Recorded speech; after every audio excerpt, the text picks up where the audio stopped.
Well, usually when I have a microphone, I'm going to be singing, but I'm going to spare you that today, and I won't sing. But I am very excited to be here to talk about something that is near and dear to my heart, and it's something that I get extremely passionate about. I'm coming out of 23 years in the corporate world. I worked with many teams, diverse teams, and I saw us accomplish many great things. But I have to tell you that we really turned the corner when we introduced StrengthsFinder in the organization. And everybody began to identify what their top 5 themes of behavior were, their greatest opportunity for growth. And then as a team, we began to embrace our diversity and start to borrow and use those strengths from each other.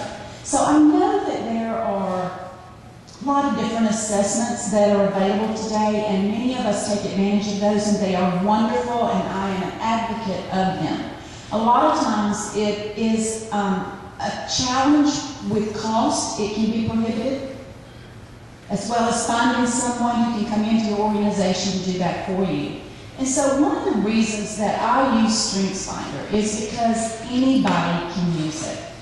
You can use it in your home if you have college kids or high school kids who are getting ready to choose a career or a profession and they just don't know what to do. This is an easy assessment to take. You can use it in your community groups, you can use it in your churches, but what I'm talking about today is I'm talking to small business owners. My husband and I both are small business owners, and I know what it means to watch the bottom line. And so why this is important for me to share with you is that there's not a single person in your organization who would not benefit from this. This is an assessment that would literally cost you as a small business owner about $15 at the very least of what you do. If you buy a StrengthsFinder book and you allow them to take an assessment, they get a nice report back that shows them their top 5 areas of natural ability. So what does that really mean? Gallup has taken 34 different themes of behavior, they call them, and they give you your top 5, which is to say, we can't all be great at everything, so let's help you identify those areas where you can be the expert. Now, one of the interesting statistics that Gallup gives us is that you would have to meet 33 million people before you would meet someone with the same top 5 StrengthsFinder things in the same order. So, how many people live in Georgia? No? Okay, what's the number? I didn't ask that question correctly. What is the population for the state of Georgia? It's about 9 million. And so that tells me that not only are you extremely unique in the state of Georgia, you're unique in the city, you're unique in this room, and you are unique at your place of business. And every single employee that you have is unique to your bottom line. And so why this is important is because you are looking at a way to impact your bottom line. What is your greatest investment? Your people. And so how do you keep people happy? How do you affirm people? How do you get the most productivity from your people? How do you help them be engaged? And Gallup studies show that a strengths-based company is more engaged, and an engaged company is more profitable. So some of the statistics that they offer us is that a strengths-based company is 7.8% more productive. They have 14.1% less turnover and 8.9% greater productivity. So how does that work? What does that really look like? It looks like an environment, a culture, a strengths-based culture where you, as a business owner, bring in this resource. You use it to affirm each and every person by identifying what their strengths are and then helping them to develop that strength. And then using their strength as a part of the team. So I know the last team that I served on in the corporate world, I was the only woman on a team of 10 men. And there, as you know, are a lot of different dynamics that go on when you have a team like that. When we gathered StrengthsFinder, and we started using that as a team, and we have this nice colorful grid where we have everybody's name, everybody's top 5, it became quickly apparent that some of the strengths that we had butted heads over, some of the differences that we had because we were processing differently or because our strengths were in different leadership categories came to light. I learned that my number 34 theme of behavior happened to be number 1 for one of the members of my group. So that explained to me why I was always quiet when we were doing this whole brainstorming idea sort of generating thing. I was always quiet, and then they would chase rabbits for about 20 minutes until one of us said, where are we in this conversation? And so when I learned that, I quickly realized that's why we needed to communicate better. And I needed to be able to go to them and say, hey, I need to borrow your ideation thing. Because if that's my number 34, I'm never, ever going to be great at that. I can take a job and you can hire me to do something around strategic thinking. I'm probably not going to be your girl. But I know that if you want the job done, if you hand it off to me, I am that executor. 4 of my top 5 things are in execution. I know how to get the job done. That's one of the 4 leadership styles that Gallup offers us, executing. Another one is influencing. Who is really great on your team at making the sale? Who is great on your team at influencing other people, getting buy-in inside and outside of the organization? We can look at the 3rd leadership style, which is relationship building. Who is it that helps hold the team together? Who's the glue that brings all the people together, that keeps you connected as a group? Relationship building. And then finally, the strategic thinking leadership style. We need those people setting the vision, don't we? We need those people who are able to be analytical and strategic. And they need people to hand the ball off to like an executing leadership style.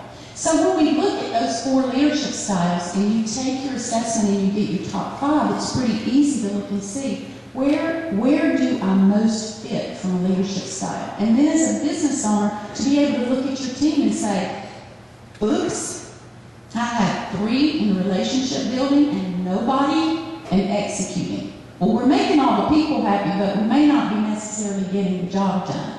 So looking at those 4 leadership categories are important. And then the other thing that we get is, what are the 4 things that people most need from a leader? And how do you use your Strengths Finder things to meet those 4 needs? So the research shows us that people need trust. They need to know that you're going to do what you say you're going to do, that they can believe you to do that. They need to trust. They need to know that their leader has compassion, that you care about them as a person. They need to know that they have an environment of stability, that you are not putting them or their job at risk in any way. And they need to hope. They need to know that you inspire them to hope. And so when we look at strengths-based leadership, or Strengths Finder, or a strengths organization, we're talking about simply creating a culture where every single person in your organization knows their top 5 things, and they know that you as the leader are going to embrace those things, ask them what they think, ask them to give you their input from their strengths, and include them as a viable and important part of that team. So what does that look like?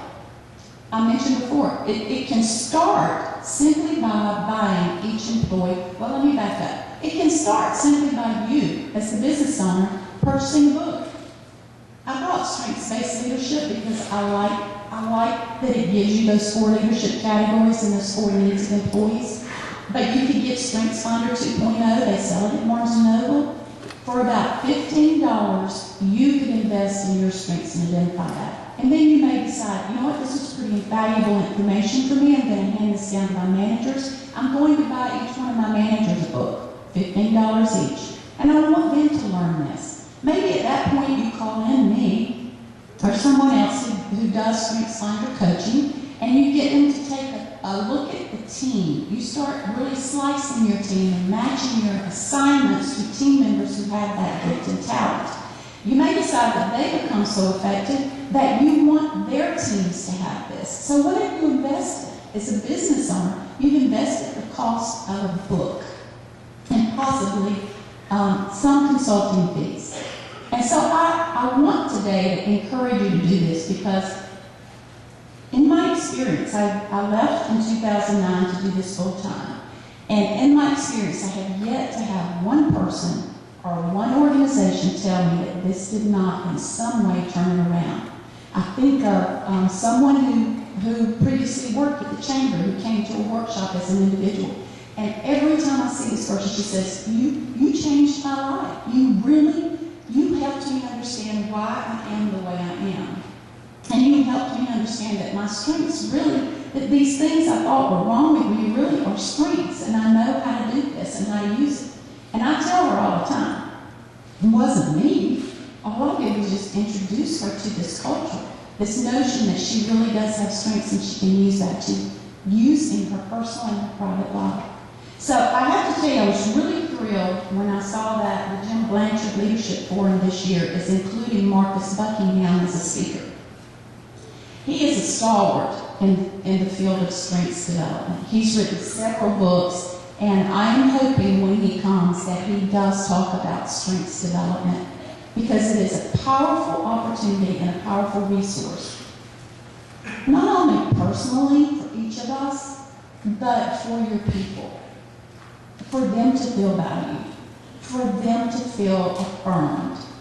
And all of that comes back to your bottom line because the data tells us when an employee is engaged, when they have strengths-based coaching, they're 20% more likely to be engaged. And when they are engaged, then your bottom line is impacted. So I hope this has been useful for you today. And if I can answer any questions or serve you in any way, I hope you will let me know. And with that, I will say thank you.